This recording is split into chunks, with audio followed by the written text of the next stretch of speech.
So, ladies and gentlemen, welcome to HR Cafe. Tonight, my guest is the world famous Itay Talgam, who is a conductor and musician business consultant. Bravo. So, now here we are in Budapest, business class. And thank you very much for coming for the interview. My pleasure, my pleasure. Itay, let me start about your name. What does it mean? Well, Itay is a biblical name. It comes from the Bible. It means Itay was simply one of King David's best friends. So he's a good character. By the way, sometimes when I go to Japan, for example, Itay in Japanese means ouch. when you have some pain, you say Itay. So I have to change it to something else. You can never. On the other hand, in Philippine language, it means father, which is a very good and respectable thing. So you see, everything is relative, even with names. And what about the Talgam? Oh, Talgam is just the name of a profession that comes from Syria, because my father's family came from Syria. My mother's family came from Warsaw. So it's a typically Israeli story, from different parts of the world. But the word, I'm saying it's a name of a profession because the profession is really the one who makes the glazing of the ceramics for the mosques.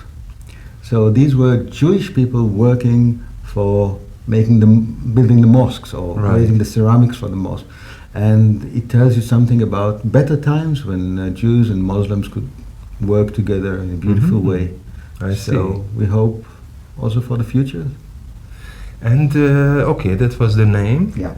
And then you were born and you. But you could also ask me about the name of the profession, because this is also interesting. You say a conductor. In different languages it has different names. This profession. For example, the name of the profession in Hebrew is exactly the same word we use for somebody who just won a contest or a war, like the victorious one is the one who stands in front of people and telling them what to do. So, I'm sorry, this is so stupid. No problem. That's 2010. We forgot to tell. I know. Yeah, so that's gonna. Anyhow, what I'm saying is the name in the Hebrew language implies a very strict hierarchy. You've just won. So you're the winner, everybody else is a loser. So that it draws a kind of a picture of an organization which is very much like that, top down. But the English name conductor really means conductor is the one who actually connects people. It's interesting to know that an English orchestra has a leader, but the leader is the first violin player, the concertmaster. That's the leader. And the one standing in front of the orchestra is just the conductor, connecting the different people. Then you don't call him the generator. See, not the one generating the energy or generating the ideas. Top of everybody else. No. So you see the same profession. By the way, French is almost like Hebrew. You have chef d'orchestre, and then you think immediately of a sous chef, and and finally the people that have to really make the food. So. Well, and do you believe that the organizations are forming like a musician group? What was before, actually? Why a musician group formed like this? That's a great question. Also about the conducting. I mean, because conducting evolved quite late. I think Felix Mendelssohn was the first modern conductor. Even of course Mozart, when he played the violin or the harpsichord, gave probably some instructions while but a conductor as the one who is actually in the center geographically of the orchestra, and really coordinates the whole thing, is a rather new thing, and it has to do with complexity. Mhm. I think you can learn a lot about the ways people work together if you look at a string quartet Mhm. without a conductor, obviously, a jazz quartet, Mhm. a rock band. You know, Mhm. they all have leaders, but they Sure. don't have conductors. Uh-huh. So there are different ways of leading. And by the way, you might have, in a string quartet, you might have 4 leaders leading at the same time. Mhm. Only they know how to lead from different perspectives. Mhm. And this kind of knowledge, which is embedded in the music making, because people have been doing music from prehistory, I'm sure. But even you look at the history of Western music, you already have more than 1,000 years of music making. Mhm. Just imagine a discipline with 1,000 years so there's so much knowledge that's already so deep down. You know, people who make music, musicians, do not even know what they're doing. They're just doing it because they know it somewhere. You know, Right. in there. You know, in an almost animalistic brain. They don't have to know how to verbalize what they're doing, but they're doing very interesting things that enable them to create harmony. Harmony is a word we use in many contexts. But can they listen to the harmony? Because, of course, they are using their instrument. They are listening to their own instrument, but of course, the other side of the room can feel the harmony. Is it true? Maybe that's why they need a conductor. Well, yes, and now comes the question of if it's only a technical problem, then maybe you need a technical solution.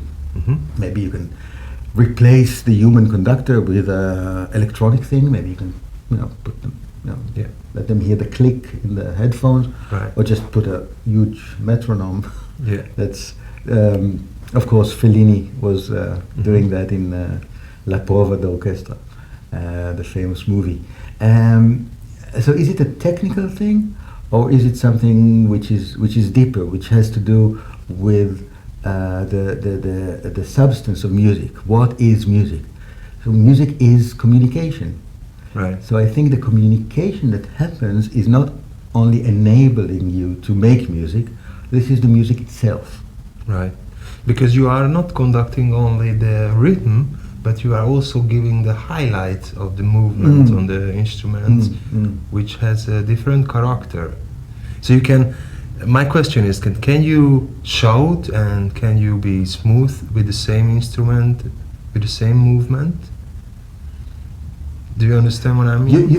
You mean the effect of the movement of the conductor? Can it really change the way players are playing? Yeah. Do you show to the group also when they do something that how they should do it, even which power they should put into? This is one of the most amazing things. I've been teaching conducting in music academies, and I've been being in various committees and competitions, Right. looking at young conductors. You have 2 conductors coming to the same orchestra, Mhm. same piece of music, and they're doing basically the same thing, something like "Ba," and the same guy comes and does, Right. and it's a complete different sound coming out of the orchestra. How can it happen? Because there's so many things like the tone of your muscles, something in the expression. How does it happen that you meet a nice girl and you say hello, and she melts, and I meet the same girl and I say hello and she doesn't care? It's as simple as that. There's something in your communication. She looks through you, or he looks through you, or whatever person this is, and see something human, deep, and of course people have to be very attentive to achieve that. Is this the nuance you are talking always about? Yes, it has to do with nuances. Many of them are not. Again, if you ask somebody, they wouldn't know what is doing the difference, what is making the difference for them. But there are ways to start finding out what makes somebody a good partner for conversation. Yeah. or for making music. What do you think? Why you were chosen by Bernstein? Oh, you refer? Yeah. Well, first of all, I had a wonderful luck. Just to be invited to a course he was giving in France. One of those things. But did he say to you that, Itay, I can see in you something different, and this difference is that? I cannot really remember what it was, because I think it was more like the sum of many things, the mistakes you do and the mistakes you don't do, and the way you take the mistakes, and the way you treat people, and of course what you have to say about the music. Because now we are talking about recruitment. Oh yeah. How do you choose the right people? Also, that was very good. Yeah. Recruitment. Absolutely. How do you choose the best people for leading a group? And my second question is that can you choose your orchestra, or you have to? In general, as a conductor, well, no. Most of the times, certainly when you come as a guest conductor, I see. You just work with whoever. But often, if you're famous and important enough, you can say, from 2 years ago, I remember this horn player, and I would like him to play the first horn part. I mean, if you have a preference for a specific tone or approach, then a little bit. But most of the times, and often I'm being asked by people from whatever business or education, or they say, we have to educate kids. We cannot choose the kids, and they cannot choose not to come to school. So I might think about my conducting style, or my teaching style, or my managing style, but well, you're very privileged in music. You always work with artists that are just wanting to be there to do the music, and we are stuck with people just doing their job, or their duties. And this is not true, because unfortunately, as in every other field of life, there are a lot of people in the profession that have lost the taste of it, or they can't even remember why they chose to be musicians in the first place. You see, because if you're a very talented young man or woman that plays the violin, everybody likes what you do, and you're on center stage, and you get a lot of prizes and diplomas, and then you're so good that you go to play in the Budapest Philharmonic, or the Israel Philharmonic, but then you find yourself that there's 18 violin players, and you're number 16. Where's the self-expression? Where's the the joy of it? Where's all the attention you got as a soloist? That could be a very difficult time, and then you may say, okay, I have this need to make some money for living, and therefore I forget my artistic inspiration, just become one of the yes. And so one of the major challenges for any manager, and also for a conductor, is to constantly bring people back to the time when they were so eager and fresh and wanting to do computers or whatever, graphics or whatever they do, so we are actually in the same position as